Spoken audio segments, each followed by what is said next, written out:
Welcome to Superhumanizer Podcast, where we promote empathy and understanding in polarizing viewpoints through stories told by people living them. Hello, everyone. I have Aline Batarseh here with me today on Superhumanizer. Aline is Executive Director of Visualizing Impact, the organization behind the hugely impactful work of Visualizing Palestine, which raises awareness and understanding of the lived Palestinian experience using research-based creative storytelling to address the root causes of oppression in order to shift the narrative and enable people to envision a free Palestine. She is Palestinian American, a community organizer and development professional. She has extensive fundraising experience working with international and Palestinian nonprofits aimed at advancing human rights and equality for individuals and communities that experience systemic discrimination. She has close ties supporting many civil society organizations in Palestine and in the US. She has a master's degree in law and diplomacy from the Fletcher School at Tufts University. She supports Al-Shabaka, a Palestinian policy network, in its commitment to bringing Palestinian voices, knowledge, and experience to policy analysis and strategy. She's also a writer for Mondoweiss. Of course, when I started looking for awesome superhumanizers for this podcast, the first place I went to was Visualizing Impact, and I was so fortunate to find you, Aline. You truly are a shiro. Thank you so much for being here. Thank you so much, Hani, for having me. And you also are a hero. I'm really appreciative of having this conversation with you. Thank you so much. Before we get into our very important topic for today, I thought we would get to know you a little bit through your love of being a Palestinian. Would you tell us a little bit about why you love being a Palestinian? There's so much to love about being Palestinian. I actually don't know where to start. But the first thing that comes to mind to me is warmth of our community and generosity that we show each other. And people who come and visit Palestine, we go out of our way to help people. This is not just linked to being Palestinian. It's very much part of the Middle Eastern culture in general, our wider culture, but it is something now being in the US that I miss the most. Yeah. You can feel that difference because we are very community oriented as a people, whereas there's so much individualism in the US. And unfortunately, that's being globalized as well. Yes. When you live in community with people, you are much more in touch with their needs, their wants. You share yourself in ways that are different. I've experienced both. Living in Palestine and living in the US, those things come to light for me.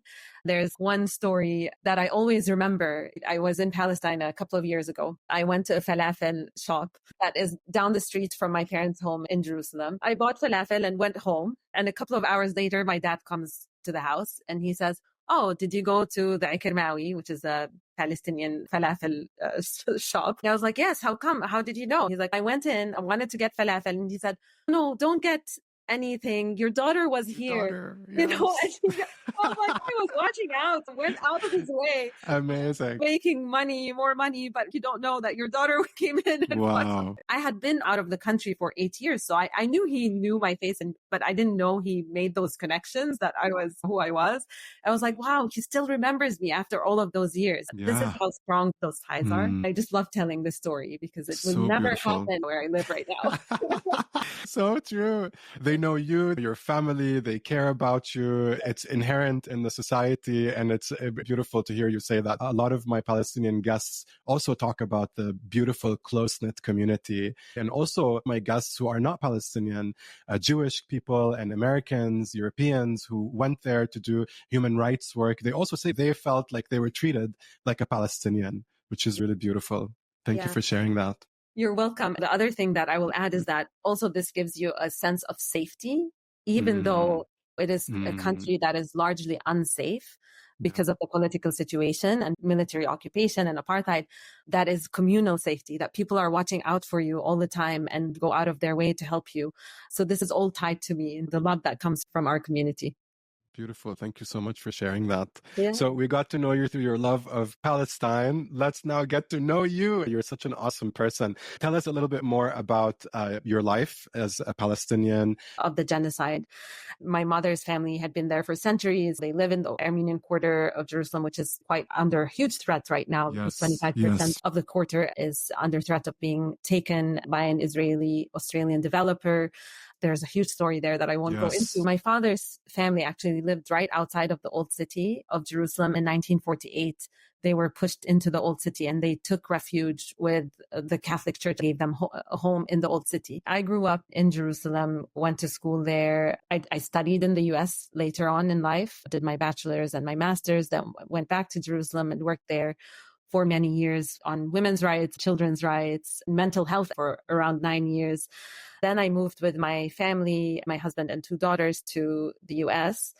Almost 8 years now. It was a difficult decision for us because we were concerned about the future of our children in a country that continues to experience military occupation and apartheid. You lose something with that decision, but also, of course, we gain the privilege of having the ability to speak out and trying to change the way the US supports Israel right now. I take it as my responsibility as a Palestinian American who lives here to continue to raise awareness on being complicit as a country in Israel's actions and maintaining of oppression and domination over Palestinians. That's a little bit about me. Amazing. I totally echo you. It's always a sacrifice to leave from there. You're leaving behind your community and all these beautiful things you just told us about. You're not going to find some of those things here, but you're putting yourself in a place that's more impactful, where you can advocate for Palestinians in ways that weren't possible to you while living there, which is really amazing. You didn't leave them, you didn't abandon them, you plugged into and are furthering some of the most important work we're seeing that advocates for Palestinians. I see work from Visualizing Palestine everywhere across social media. I've also learned so much, these infographics. How can you learn so much about all this data in one infographic? It's so well studied. You guys put your heart and soul into it. There's a lot of work in the background. Would you tell us more about Visualizing Palestine, how you ended up there and the mission of the organization? I joined Visualizing Palestine 2 years ago as executive director. It was co-founded more than 10 years ago. At the time that Visualizing Palestine was co-founded, you didn't really have infographics. The world has changed so much since then. But what you did have and still have is a lot of data and information, human rights reports, articles that reflect on the situation in Palestine. There is no scarcity of material out there that brings to light all of the system of oppression that Palestinians live under. What the co-founders wanted to do with Visualizing Palestine is to really shed light on the data that already exists in ways that are visual, that people can relate to, because many people are not going to read hundreds of pages of reports unless you're working in that field. If you're a researcher, you're writing an article or an academic paper, you're not going to read all of those reports. So they wanted to make the data accessible to people who are visual learners. There's just so much data on Palestine. You want to make it relatable. Some infographics use day-to-day things that people can relate to, not just bring in the data, but bring in the stories of Palestinians and their lived experience, making it relatable to people who might not have had that experience. Our mission is basically to use data and research to visually communicate Palestinian experiences, and at the end of the day, change the narrative on Palestine and envisioning a liberated future. We want to live in a world that is free from oppression, but we're also talking about collective liberation, because all of our liberation is interrelated. All of our safety is interrelated. This is a message that we like to bring across with our visuals. That's in a nutshell what Visualizing Palestine does. To me, joining Visualizing Palestine was a very important move because I felt coming to the US, I really wanted to use my experience and history to continue to raise awareness and drive people to taking action. And this is one of the ways. There are many other ways. When I first came to the US, I was involved on a voluntary basis in different initiatives and worked with a reproductive justice organization. But starting to work with Visualizing Palestine was, in a way, like going back home when I can't be there. So it's very personal to me. It's much more than a job. It's really about sharing our story with the world. Yeah, it's your purpose. You're rooted in your purpose. You're bridging all these experiences and all this expertise in mental health, 9 years, and reproductive justice, talking about wealth of knowledge that you're bringing into this process of telling stories, bringing in data, creating something people can relate to, even if you're not Palestinian. When I was researching what Visualizing Palestine does on the website, I came across in a master class. You guys put out the process of how you create these infographics, which makes it accessible for others to do the same. It's beautiful that you're sharing so that other people can also tell these stories and create impact within their own skill sets. One thing that really stood out to me was you use a narrative wave approach in which you build momentum to move specific narrative goals through tactics, interventions, and partnerships. Would you tell us more about those three things? Yeah, it's a really important question because the narrative intervention, when we look at our theory of change, we're basically looking at the dominant narrative is really controlled by Israel, by Zionists. That is true in the US. We're breaking through that slowly. But the idea of narrative interventions is that we are bringing new ideas to think about the long-term impact. Because the narrative is controlled so much through mainstream media, schools, the higher education system, through the government. There is just so much internalized misconceptions about Palestine that we need to slowly shift the narrative. So we're doing it through putting out infographics, but then we're also doing it through partnering with people in the movement, with organizations. I'm sure you've seen that some of our infographics we produce ourselves, but others we produce in partnership with other organizations or movement actors, whether they're in the US or in Palestine, because they're using the infographics as tools to basically put pressure on their governments or to make an intervention at the UN or to even talk to their classrooms and their students about the situation. And then it's not just about the visuals themselves, but it's about how we use those visuals to either write articles using those visuals or using them in conferences or in protests and in exhibitions, so these are all the different tactics that we use to bring attention to the visuals. And over the past few months, especially, we've seen a huge increase in the use of those visuals by others in our community, whether it's through social media or through our website where people can go to download our visuals. And then we ask them to tell us how they're using them and why, to give us data. It's all about the data for us to help us understand how are people using it, what's useful for them, are there other things that we can do to support the narrative shift that we want to see. I feel like I went all over the place answering your question, but amazing. Yeah. Please keep going all over the place. Beautiful. There is so much planning that goes into preparing for these infographics and then designing and then following their impact. I learned so much looking at this, a wheel that you guys have on your website that talks about the process of how you create your infographics. It's a wheel that's divided into about 3 sections. It starts with looking at how we can change the direction. What are the ideas we're looking at? And then through the data, it goes through to the story. So how do we go from the data to the story? Because that increases the emotional appeal of this data. And then going from the story to the visual expression, where that data is actually translated into a design. And then from increasing the emotional appeal to increasing the shift in perception, going into how the infographic is published, how it's shared, which is what you told us about with the organizations and different avenues, and then tracking its impact and its virality. I saw these visualizations showing up and the organizations that were putting them forward, and then also in the protest. The process is really evidence-based. It's so well studied, and there's so much work that goes behind these infographics. So I wanted to share that with our audience, and we're actually going to show this wheel in the reels on social media so people can actually get inspired and maybe even follow the same process. Thank you so much for explaining that to us. You wrote an article in Mondoweiss in March of last year, 2023, about the, quote, major media and the systemic silencing of Palestinians. We also saw very recently a report from Human Rights Watch that confirms this about social media. You were already writing about this and the studies done on it way before this report even came out. And you've actually been writing about this for a long time. So can you tell us more about that article and some of the data that you highlighted in there? Yeah, for sure. Just zooming out of the article for a minute.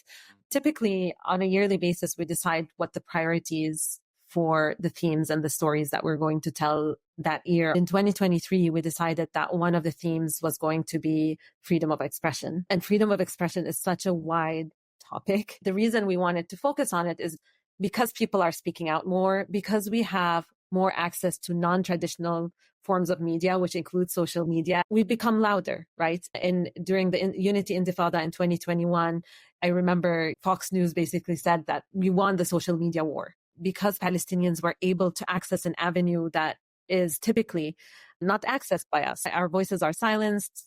People don't hear from us. But with that increase in speech, Israel has also been ramping up the system to silence us. And it's not just Israel, right? There are other governments that are involved in it. The Palestinian Authority is involved in silencing speech. There are other tactics that are involved, which includes media. And one of the first visuals that we wanted to produce on this is a summary visual. It's basically the system of silencing visual that I refer to in the article, which highlights all of these different levels of silencing. One of those is mainstream media. In this article, I wanted to highlight how mainstream media has been complicit in silencing Palestinian voices in many different ways. First, we're not featured in articles. I'll highlight some of the statistics which don't come from us. They're in a study that Maha Nassar did in 2020. She revealed that non-Palestinians wrote 99% of opinion pieces. Imagine, about Palestinians.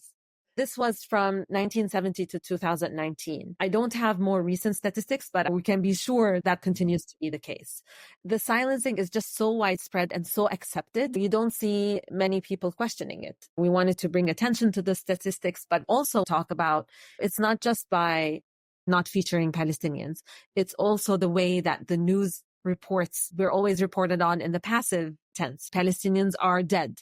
They don't say Palestinians have been killed or who has killed Palestinians. And so we bring in the story of the journalist Shireen Abu Akleh, who is actually a family friend. When she was killed, it was a shock for everyone in Palestine at the time, because this one journalist who's been reporting on Palestine for years on Al Jazeera, who has been revered by the Palestinian community, who was wearing a press vest and a helmet, was killed in front of cameras, in front of her colleagues.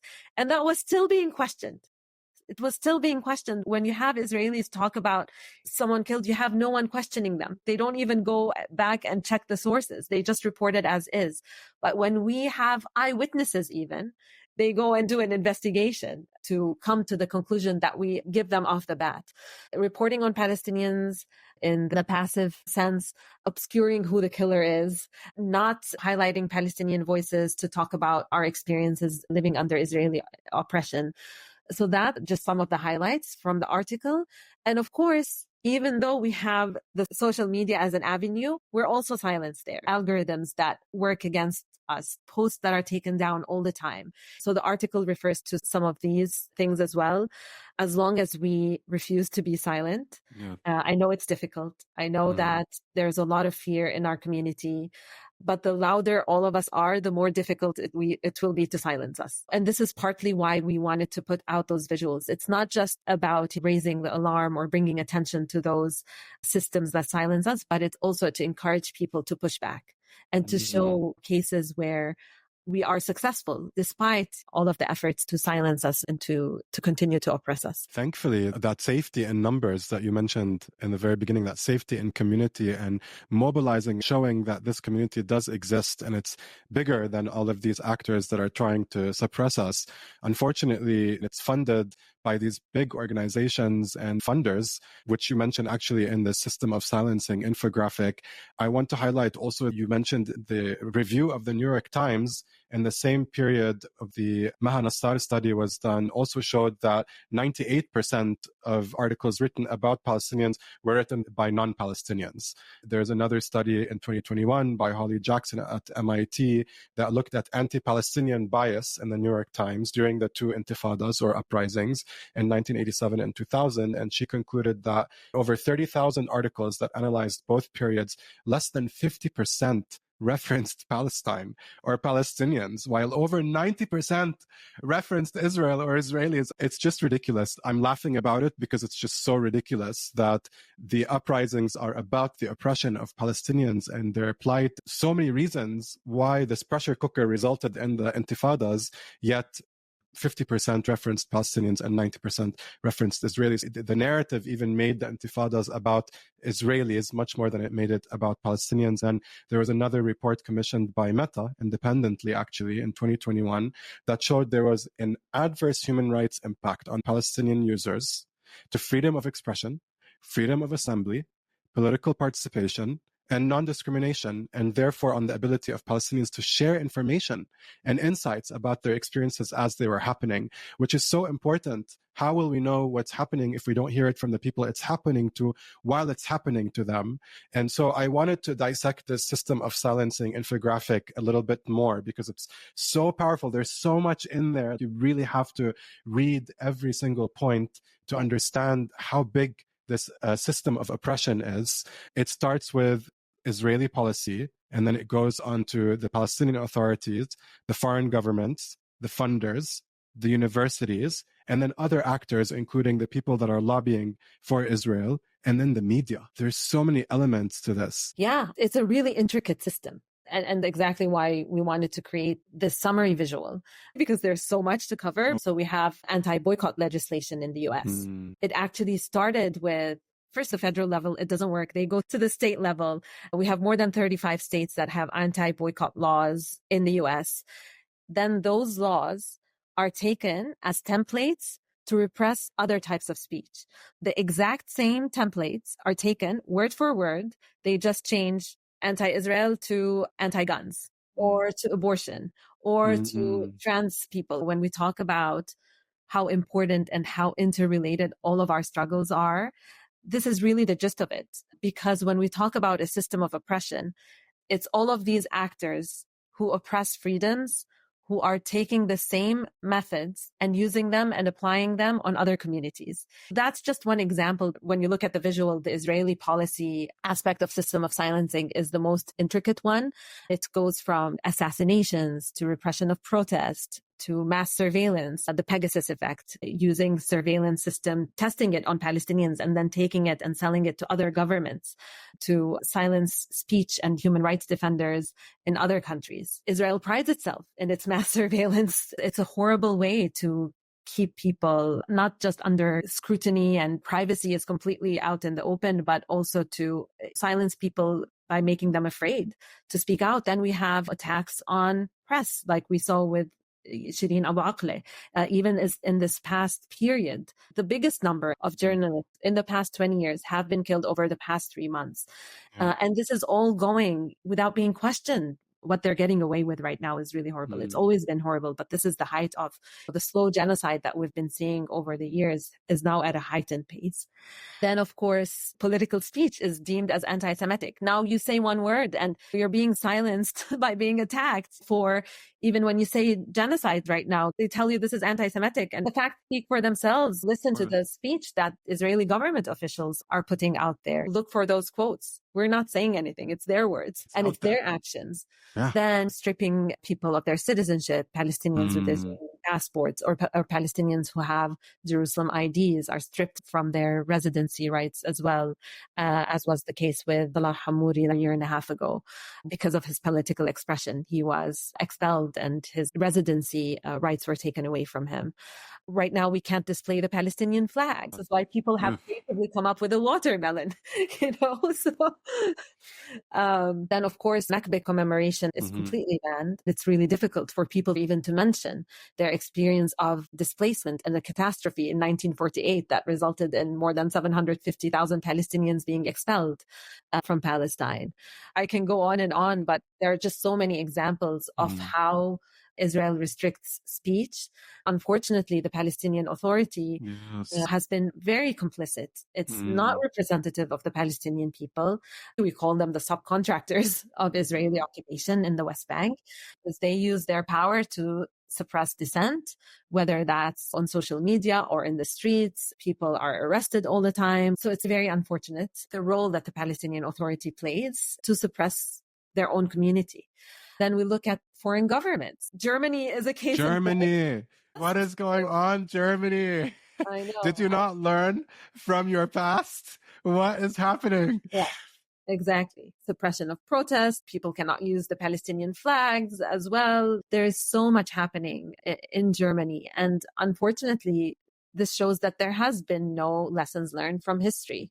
And there is racism towards the Palestinian community. I can't think that it's just guilt, Holocaust guilt, but it's also bigger than that to me. There's something striking about that. Our goal audience is people in North America and in Europe because those are the impactful countries right now on the Palestinian cause. Unfortunately, they're more impactful than the Arabs and Yes. Palestinians themselves. Every time I promote our reels in Germany, the comments under the reels are just some of the most racist comments I've ever seen towards Arabs in my life. It was really striking because I've been to Germany many times. I actually considered living in Germany myself before I decided to live in America.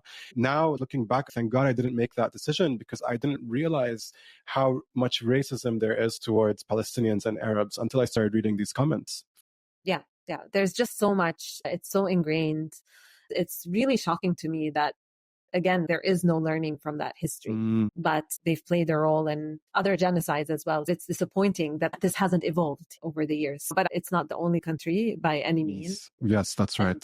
We see suppression, obviously, in the US as well, in the UK, in other countries by government officials. Their statements and their inaction just speaks louder than anything else. And they're exclusive for Israel. Then there's a whole other beast of funders and how they're involved in maintaining the status quo and suppressing political speech in Palestine.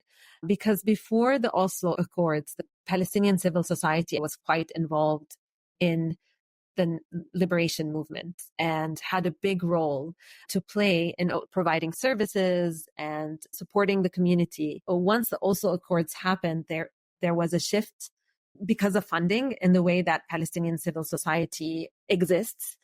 And it became quite controlled with the types of projects that they can implement, what they can say, what they can't say, censorship of words. They can't say Nakba, they can't say occupation, the reports and the proposals that you write to funders.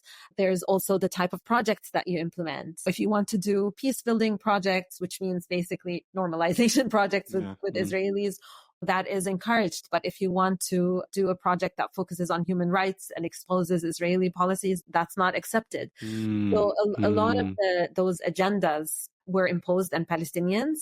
And then with the recent situation in Gaza, we actually saw an amplification of that.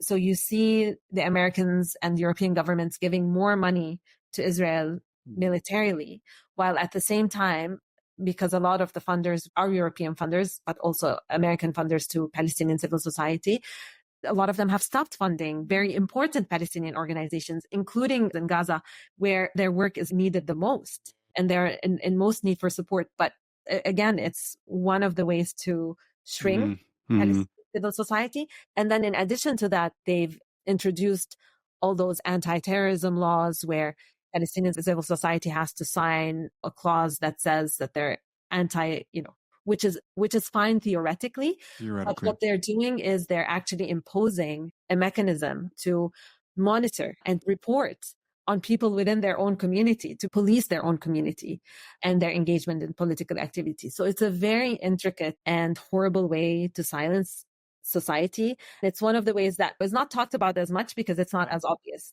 as some of the other ways, but it's a very important system that has become part of this larger system to suppress dissent and, at the end of the day, self-determination for Palestinians. We refer to the universities, the Israeli lobby and their role. They work in concert with the government using lawfare and threats. A lot of people are afraid that they'll lose their jobs because they're monitoring what people say and do. Smear campaigns, we will be working on that topic as well in upcoming months, conflating criticism of Israel with anti-Semitism. So people are afraid to say anything about Israel. There's a website called the Canary Mission, which, one person that I'm going to be interviewing, I Googled him and then the first thing that popped up is Canary Mission. You would think that his LinkedIn would pop up first or all the amazing stuff that he's done, but no, the first thing that popped up was Canary Mission. And I'm like, oh wow, what is this? How interesting that this person is on this website. And I open it up and it's a smear smear campaign. And there's so many people on there, doctors and researchers and people that are respectable people in society that are being shamed in this way. It's really striking. And it shows up first. So there's obviously a lot of investment that goes into how the search engine works for that to be the first thing that pops up when you Google these people. Yeah.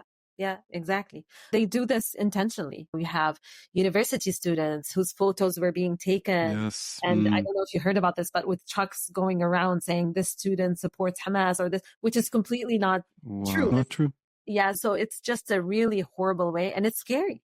It's very scary. And of course, especially for younger people, they completely lose their privacy, but they're also getting threats. It's a very dirty game, and it really impacts people. We've seen so many people lose their jobs at the university level. So many students for justice in Palestine clubs have been suspended. So there's just a huge impact on our ability to speak about our real experiences as Palestinians. And unfortunately, that becomes the focus when our focus is really on ending the current genocide and ending the system of oppression against Palestinians.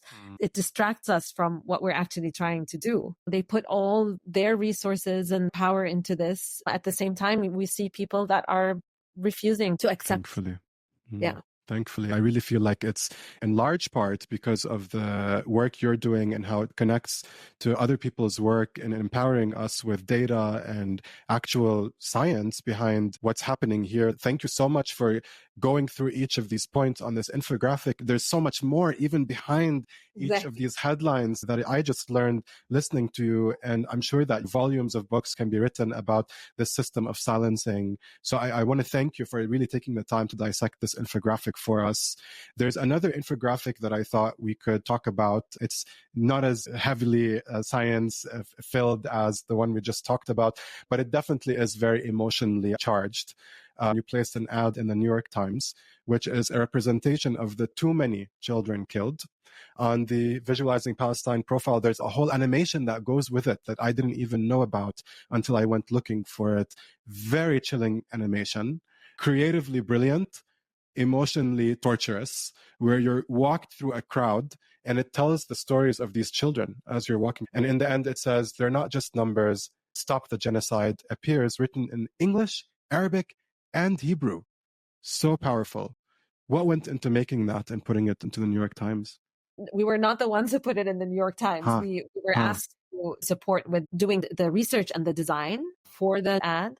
This is the first time that we actually do anything like this. We've had visuals for billboards before, but this is the first time that we actually support with placing an ad. We did that back-end work, which is the research and the visualization. So the silhouette of the child, those figures within it, actually a number, I think it was 6,700 people killed in that ad that was placed back then.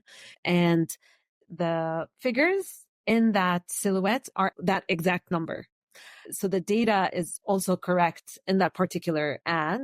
Since then, we've integrated that silhouette in other visuals. So you'll see at the animation, you cannot update a silhouette with this many numbers. This is part of the challenge of just how horrific the conditions are right now, is that you can't even keep up with the numbers and reflect them in a visual or even update a visual like this with the numbers.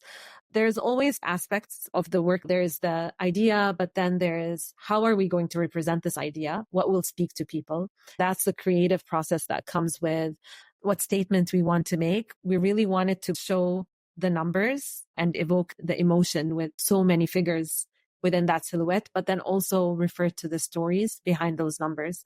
And because there are so many stories, we zoom into some of them.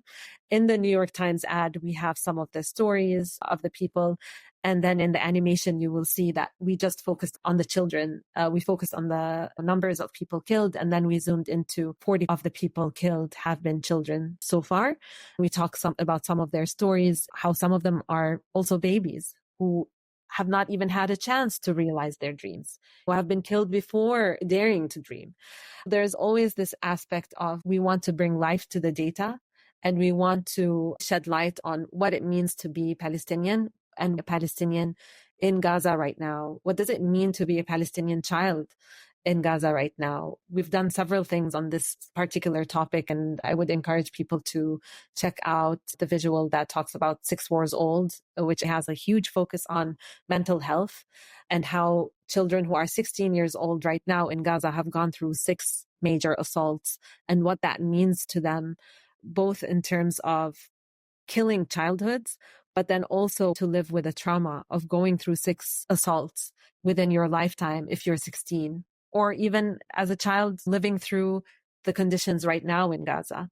The other visual that we worked on was on buses. We reflect the number of buses that it would take to carry the number of children that have been killed. We talk about 177 buses that should have carried the children that are killed today to school, who also not going to school and who are prevented from living their childhoods and experiencing life the way children should, wanting to not only bring attention to raise awareness around the situation of Palestinians, but also move people to take action, to take those visuals and use them as educational tools, awareness tools, to be compelled to do something about the situation.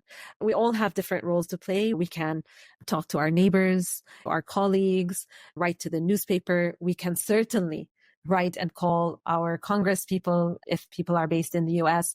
This is the least that people can and should be doing because it's really not that much effort to put in, but it has potentially a huge impact.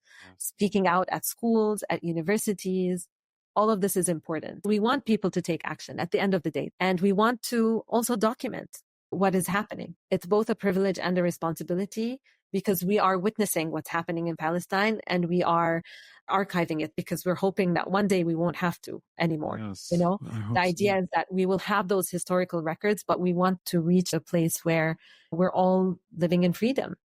I interviewed the executive director of UNRWA USA, and she talked about planned obsolescence, where one day we don't want this anymore. We don't want to talk about these killings and the genocide and visualizing Palestine. One day, maybe we want to talk about how to build Palestine again, or how to create more intersections between civil society, to move from the narrative of occupation, apartheid, genocide, etc. Hopefully, one day, I really hope so. In the ad, it's got a quote in really big letters. It says, "If I die, remember that we were individuals, humans. We had names, dreams, and achievements. And our only fault was that we were classified as inferior."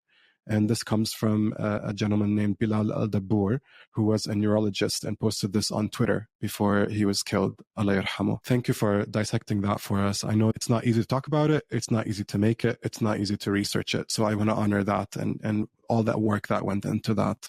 Thank you so much. Thank you. You wrote an article for Mundo Weiss in 2019 entitled "The Time to Act is Now, Addressing Misrepresentations of the Arab World in School Curriculums." It talks about how an Arab and Palestinian American group of women exposed misrepresentations and biases about Arabs and their own children's school education here in the US, and they actually fought to change that. So cool. Talk about sheroes. So would you tell us more about that? And I know that you also have had a recent experience with your own children related to that. Yeah, I could talk about this for hours because it's just such a painful place that where we're at right now with the school system. If we want to talk about like systems of silencing in the US, the 3 major ones are education, media, and the government. When we look at the education system and what children are exposed to in their schools, there is a very clear agenda to make Palestine invisible. It's completely invisible.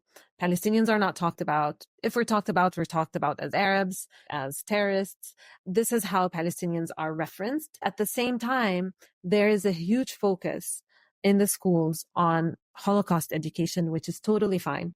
You know, this is not the point. But unfortunately, that is used to then justify Israeli existence as an exclusively Jewish state that excludes the indigenous population in Palestine. The conclusion that students and teachers reach is that Israel can do no wrong, which is a problem. So this is the crux of the problem. When I moved to the US, the first experience I had with my child, my 8-year-old, and she would listen to her teachers speak about world history. It's very simplified for that age group, and asking questions. One time her teacher had a picture of snow from different countries. And one of them was with the Dome of the Rock with snow on it. And she said, where is this picture? And someone said Israel. My daughter came home and she's like, Mama, this is Jerusalem. This is Palestine. Of course, the Dome of the Rock is in Jerusalem. It's an occupied territory. It is not Israel. It's occupied territory according to international law. We're not making this up. So it's a simple thing, but it's also how children are misinformed. The very next experience she had at her school, where an art teacher was talking about her experience and had an art piece around where she lived before. One of the places was Israel. And my daughter told her friend that she was offended. Her friend went up to the school teacher and she said, you refer to country as Israel and she refers to it as Palestine. You know what the teacher did? The teacher looked at the map behind her, and my daughter's friend went up to the teacher personally. She didn't go in front of the whole class. She just went to her privately. And she said, to basically stand up for your daughter, or to do something where she could be a little bit more sensitive to your daughter. Exactly. So she, in front of the whole class, she says, this girl, my daughter, just told me that where I lived is Palestine and not Israel. Look at the map. The map says Israel. That was the teacher's response to a 10-year-old. That is traumatizing. Of course, it's traumatizing. It's traumatizing. And we know who writes history. We know who does maps. Palestine is completely erased from the map. I felt that I really needed to get more involved in the local community and addressing misrepresentation. There are many really good efforts. I joined the education outreach program at the National Arab American Women's Association. And the goal of the program was to start with Fairfax County, which is where we live, and to talk to them about misrepresentation of Arabs and Palestinians and Arab Americans in school curriculum to push for that change. It's a very difficult process. Partly because we're all volunteers and there are many forces that are stronger than us that work systematically on curriculum, on forcing those study guides on schools. We have a limited space. It's not impossible, but it has been very difficult. It's been particularly difficult over the past few months because you see schools, the education board releasing statements after October 7th, and then complete silence when there's more than 25,000 Palestinians killed. Including our president. Exactly. And it's not just the silence. My daughter co-organized a walkout in her high school, which was approved by the superintendent. Everything went through the correct channels. Before the walkout happened, the principal called the students in and she told them that they cannot say certain words during the walkout. They cannot use the word genocide. They cannot use the word siege, the word apartheid. She said that these are hate words and that there are students on the school campus that are offended and parents that are afraid for their students' safety by our students using those words. So it was a long battle with the principal. I had a discussion with her. A lot of drama happened around this and a lot of trauma, to be honest with you, happened. Of course. The students were trying to do something to stop, to put an end to the genocide. They want their words heard. And what they got in response instead was that they were causing harm by bringing attention to it. So they want to avoid those hard truths. The role of the school is to hold uncomfortable truths in the school. Of course. They were completely shutting down space for learning and belonging and agency for students like my daughter and others who were also experiencing. Earlier that week when the walkout happened, my daughter's very good friend lost 30 members of her family in Gaza who were killed by an Israeli bomb. There was no compassion. There was no compassion shown. All the principal cared about was how those other students who are already privileged and their families were uncomfortable by certain words, and not the actual trauma that my daughter and some of her friends were experiencing because of this assault on Gaza. It's a very intricate system and very racist, and they don't realize it because it's so normal for our experiences not to be highlighted. The internalized acceptance is Palestinians being killed. This is the reality. This is basic humanity. Yeah. It's basic humanity. Within the school system, we have a very long way to go. At the end of the day, the principal did not have her way. We did talk. We were able to have them do the walkout and use the words, but they were harassed. They were harassed on Of campus. course. There were parents who came, they're not supposed to do that, who came and took videos of the students. It's a very direct form of harassment and intimidation for the students who are speaking out about the situation. It's not comfortable. The teachers have not addressed any of this in the schools. There's complete silence around it, which is the form of violence. Whereas we know it would not have been the same if it were Israelis that were targeted. Of course. Yeah. First of all, thank you so much for fighting the fight and having them actually do the walkout, make their voices heard despite all the obstacles and the intimidation. There's nothing more traumatizing than denying someone's existence and erasing someone's grief and their experience. It actually re-traumatizes and deepens the trauma. And for children, your kids are young, for children to go through that, it's really tragic, especially when we are in a place in America where we are valuing things like diversity, equity, inclusion. For me as a doctor and being in that space and talking about inclusion, it's really striking to me that in our medical societies, that inclusion has not included Palestinians or Arabs. In my work, I'm trying to actually bring that to the forefront, including the experience of doctors who are hurting right now in all of this. Arabs and Jewish doctors, like, let's include everyone. The system of silencing, the system of denying is so present across the board. And unfortunately, the idea of diversity, equity, inclusion does still not include Palestinians or Arabs. Thank you for fighting that fight, because it will definitely be a wave that we will all follow. Aline, you are so amazing. I can sit here and talk to you for hours, but I know I have to let you go because you are a very busy woman. I have two more questions for you. What is your advice for people that are organizing for social justice causes, and how can they use Visualizing Palestine in their efforts?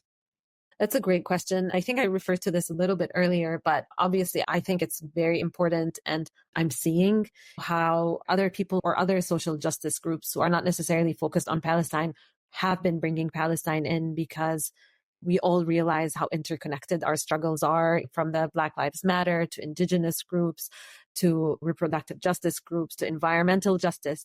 We make those connections, but we're also seeing those groups really working with us. And it's so important, because we won't be able to reach anywhere if we don't work together, and our efforts complement each other. So that's really important. And we're so appreciative, even with South Africa bringing the case to the ICJ. That's a huge example of that historical solidarity that we've had with South Africa. And who better understands apartheid than Africans? Seriously. All of this is really important work and connections that are being made over the years.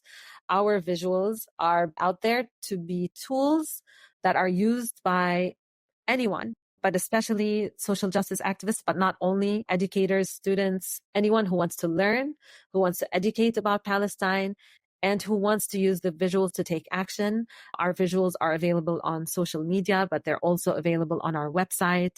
So people can always use to share, to download for many different reasons, for protests, for exhibitions, for papers that students use in research, for educators who use them in classrooms. Every visual that we create on our website has a link that takes you to the sources that we use to create that visual. Anyone that wants to learn more about the data behind each visual can actually dig in more, because the visuals are windows into those larger topics. So there's always so much more. We're actually launching a new website over the next month. It will be even more accessible and have more functionalities that people can use. I hope that's helpful information. Oh, yeah. Oh, yeah. It really is an encyclopedia of human rights for Palestinians, for Arabs, and for this intersectionality of liberation. I really love how you brought that up. We're not free until we're all free. I love that you highlighted that. It's so important for us to connect our liberation efforts. Yeah. Yeah. To end our time together, dear Aline, would you share with us something that's been helpful to you navigating this time of conflict? Maybe a piece of writing or stress management practice or anything else that's been helpful to you? Thank you. It's hard to find those, moments of hope. The fact that there are so many people taking action. And after those months of exhaustion because of what's happening, people are refusing to stay silent. One of my sources of inspiration has been Audre Lorde and her words and her wisdom over the years. And I'll read something from her that encourages me to continue to speak out. And I hope that it will encourage others as well. I'll start reading the letter. I don't have much more to say. We are waiting and fighting, but fighting without knowing can be as hard as knowing without fighting. We push against the water that will feel on our skin, but that cannot see. It's frightening. But in these moments, we can ground ourselves with strength through others, such as the incredible Audre Lorde. This is from The Southerner, so I'll share the article with you. This is an excerpt of Audre Lorde's essay in Sister Outsiders, Essays and Speeches, published in 1984. It makes you think. Quote, I was going to die, if not sooner than later, whether or not I have ever spoken myself. My silences had not protected me. Your silence will not protect you. What are the words you do not have yet? What do you need to say? What are the tyrannies you swallow day by day and attempt to make your own until you will sicken and die of them still in silence? We have been socialized to respect fear more than our need for language. I think that one is the most beautiful part for me. And of course, I am afraid. You can hear it in my voice, because the transformation of silence into language and action is an act of self-revelation, and that always seems fraught with danger. But my daughter, when I told her of our topic and my difficulty with it, said, tell them about how you're never really a whole person if you remain silent, because there's always that one little piece inside of you that wants to be spoken out. And if you keep ignoring it, it gets madder and hotter. And if you don't speak it out one day, it will just up and punch you in the mouth. This is just part of the letter. But to me, the part that really stands out is we have been socialized to respect fear more than our need for language. It's something that I remind myself, because of course we're all afraid. And sometimes we hold on to that fear rather than our need to speak out, and something dies in us. Yes. Whenever we're silent. Beautiful. Thank you for sharing that. There's nothing more important to heal trauma than to actually put language to it, to speak it, to tell the story. That is actually a neuroscience fact, that to heal from trauma, you need to put it into language. I love the part about transforming silence into language and action, which I feel embodies Visualizing Palestine so much. Thank you so much for sharing that with us, for sharing who you are with us, and this very important work. It's been some of the most important and best hours spent. Thank you so much for sharing. Thank you so much, Hani. Thank you for giving me the space to share with you, and for taking the time to reach out and to connect. I appreciate it so much. I really enjoyed the conversation as well. Me too. Thank you. It's been an honor.